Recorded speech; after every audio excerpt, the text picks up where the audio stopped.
जहर आप दिमाग में बना रहे हैं। उसकी यदि जाति आपसे अलग है तो जाति की संबोधन करके आप कहते हैं कि उसका लड़का, उसकी यदि आय कम है आपके पिता से, उसके पिता से, तो आय की उदाहरण दे, उसका बेटा, तुमको मैंने लैपटॉप दिया, कंप्यूटर दिया, तुम नहीं, वो तुमसे आगे निकल गया। बच्चे का भविष्य आप नहीं जानते कितना बिगाड़ रहे हैं। तो विकसित भारत तभी है जब नशा मुक्त भारत हो, जब हमारा युवा नशा मुक्त हो, और नशा मुक्त होने के लिए कर्मयोगी बनना पड़ेगा।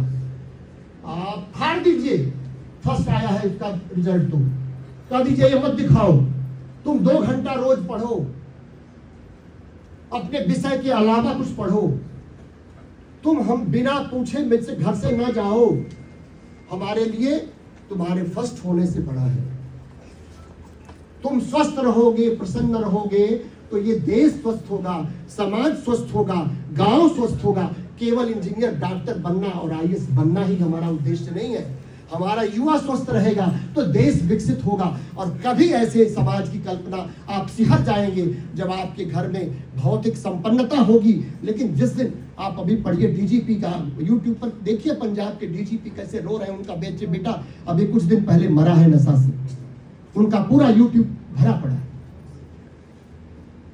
कितने ऐसे बड़े बड़े अधिकारी और व्यापारी हैं जो कि बेचारे रो रहे हैं उनका बेटा। तो ये बिल्कुल मैं बधाई देता हूं उन अधिकारियों को जिन्होंने इन तीनों का संयोजन किया है, और आज इसकी बहुत जरूरत है। विकसित भारत आगे चल चुका है, जिसको हम हाथी कहते हैं, एशिया में हाथी है भारत, ये चल चुका है, ये रुकने वाला नहीं है। राजनीतिक इच्छा शक्ति हमारे पास भरपूर है इस समय देश में। हम आंख में आंख डालकर बात करते हैं, हम ट्रंप को भी आंख में आंख डाल के घूरते हैं। हम नहीं चिंता करते हैं कि पड़ोसी राष्ट्र होंगे, दूसरे विपक्षी लोग चिंता करते हैं कि मोदी सरकार के समय में हमारे पड़ोसी राष्ट्रों से हमारे संबंध ठीक नहीं है, कहने दीजिए, लेकिन हम अपनी शर्तों पर समझौता नहीं करेंगे। जो आतंक को पोषित करता है उससे हम बात नहीं करेंगे, और हम झूठी मानवतावाद को चोला ओढ़ के नहीं चलेंगे। यदि किसी गुंडे को गोली मारी जाती है तो हम उसके प्रति कोई अफसोस मुझे नहीं है।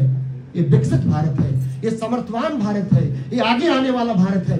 लेकिन ये तभी संभव है जब सबसे बड़ी आबादी वाला युवा नशा मुक्त होगा, और ये नशा मुक्त तभी होगा, इसकी जिम्मेदारी हमारी और आपकी है। हम आप बिगाड़ रहे हैं। कैसे बिगाड़ रहे हैं? अनजाने में, जानबूझ के नहीं। हम बच्चे का उत्सव मनाते हैं, उत्सव मनाना बंद कर दीजिए। उसकी उपलब्धियों को तो वो समझेगा कि उपलब्धियां प्रमुख है, वो समझता है कि उपलब्धियां प्रमुख है। उपलब्धियां कभी प्रमुख नहीं होती हैं, कर्म प्रमुख होता है।